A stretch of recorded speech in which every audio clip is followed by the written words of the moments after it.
Hi, welcome back to my channel. I do what I love. 31st July expiry Bank Nifty option trading. Strike price వచ్చేసి 51,900 call. Market momentum వచ్చినప్పుడు buy చేశాను. ఇది 300 buying, 450 exit. Total 45,000 profit. Lots are 20. So నేను lots ఎక్కువ తీసుకుంటున్నాను కాబట్టి profits ఎక్కువ కనిపిస్తున్నాయి. సబ్స్క్రైబ్ చేయడం మర్చిపోకండి, లైక్ చేయండి, షేర్ చేయండి. సో నేను ప్రతిరోజు చెప్తూనే ఉన్నాను, ప్రతి ట్రేడ్లో మంచి ప్రొఫెషనల్ని సెలెక్ట్ చేసుకొని మార్కెట్లో ఎవరైనా ఇన్వెస్ట్ చేయాలనుకున్నా, ఇంట్రెస్ట్ ఉన్నా కానీ కూడా సరైన గైడెన్స్ అనేది ఉండాలి. అదర్వైజ్ చేయకూడదు.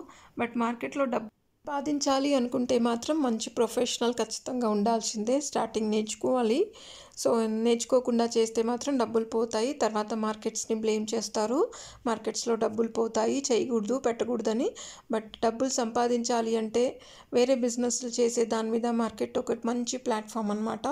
జాగ్రత్తగా చేసుకునే వాళ్ళకి మంచి ప్రొఫెషనల్స్ని సెలెక్ట్ చేసుకొని వాట్ ఈస్ వాట్ అనేది తెలుసుకొని గైడెన్స్ తీసుకొని సజెషన్స్ తీసుకొని చేసుకునే వాళ్ళకి జాగ్రత్తగా మంచిగా డబ్బులు వస్తాయి. ఒకవేళ కొంచెం ఇంబ్యాలెన్స్ అయినప్పటికీ కూడా ఎలా రికవరీ చేయాలి అనేది కెపబిలిటీ మనలో ఉంటుందన్నమాట. అందుకని నేను చెప్తాను, నేర్చుకొని మాత్రం చేయండి, నేర్చుకోకుండా ఎవరూ చేయకూడదు.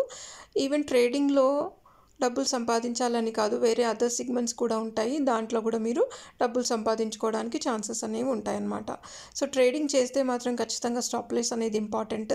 సో స్టాప్ లాస్ పెట్టుకుంటే మాత్రం ఒక పర్టికులర్ ఫిగర్ అనేది పెట్టేసుకోవాలి. మీరు 1% లాస్ నేను భరించగలుగుతాను, 2% లాస్ భరించగలుగుతానని.